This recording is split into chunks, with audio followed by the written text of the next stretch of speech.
तो नमस्कार। 23 सितंबर और 24 सितंबर को अमित शाह का दौरा सीमांचल के इलाके में होने वाला है। इस पर नीतीश कुमार ने प्रतिक्रिया देते हुए कहा है कि कोई मतलब नहीं है। आप सुनिए नीतीश कुमार की इस बयान को। अमित शाह किशनगंज से अपने दौरे की शुरुआत कर रहे कोई हैं। मतलब नहीं है, इस सब का तो क्या चीज है। किशनगंज तो कौन चीज है? तीन लोगों का क्या मतलब है?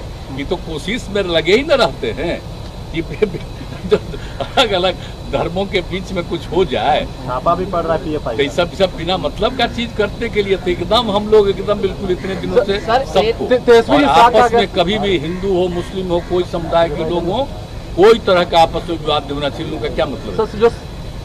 झंझट करा दो और ताकि फिर हिंदुओं के मन में एक बात आ जाए और राज करने की बात हो। हम लोग उसी तरह से लगे हैं सब जगह से कि ये कुछ नहीं है, देश एक है और इसमें रहने वाले सारे लोग देश के हैं। हिंदू हो मुस्लिम हो किसी जाति के हो सबको लेकर के एक साथ लगना।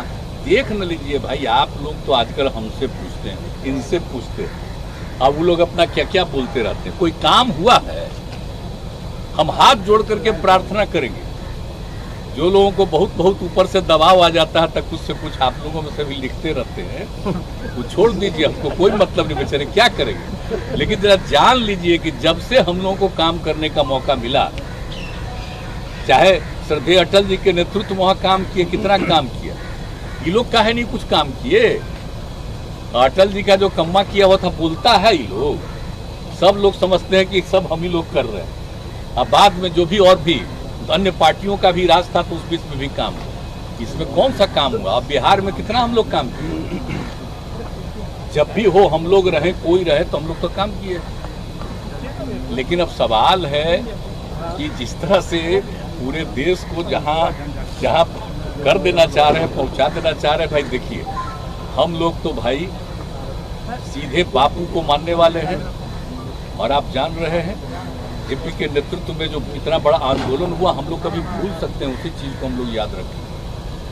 अगर विकास के लिए अगर हम लोग साथ हैं और आपके मन में विकास इनके मन में नहीं है और कुछ अन्य बातों की तरफ ही सोचेंगे। दोस्तों नीतीश कुमार ने कहा है कि कोई मतलब नहीं है उनके दौरे का, वो डिवाइड एंड रूल पे राज करते हैं। हालांकि बीजेपी इसको 2024 के इलेक्शन की तैयारी के तौर पे देख रही है। अमित शाह का सीमांचल दौरा जो होने वाला है वो मद्देनजर उसका ये है मेन मुद्दा ये है कि वो 2019 का जो बिहार का लोकसभा का चुनाव का जो रिजल्ट था उसमें 40 से 39 सीटें बीजेपी को आई थी, और मतलब बीजेपी गठबंधन को आई थी, एनडीए को। उस समय नीतीश कुमार भी एनडीए के नेता थे। अब ये आप कमेंट करके बताइए कि इस बार नीतीश कुमार तो एनडीए के हिस्सा नहीं है और महागठबंधन में चले गए हैं, तो आपको क्या लगता है कि इस बार कितनी सीटें बीजेपी निकाल पाएगी बिहार से और नीतीश कुमार कितने सीटें निकाल पाएंगे? बीजेपी अमित शाह 23 सितंबर को पूर्णिया में रैली करेंगे और 24 तारीख को कार्यकर्ताओं के साथ मीटिंग करेंगे।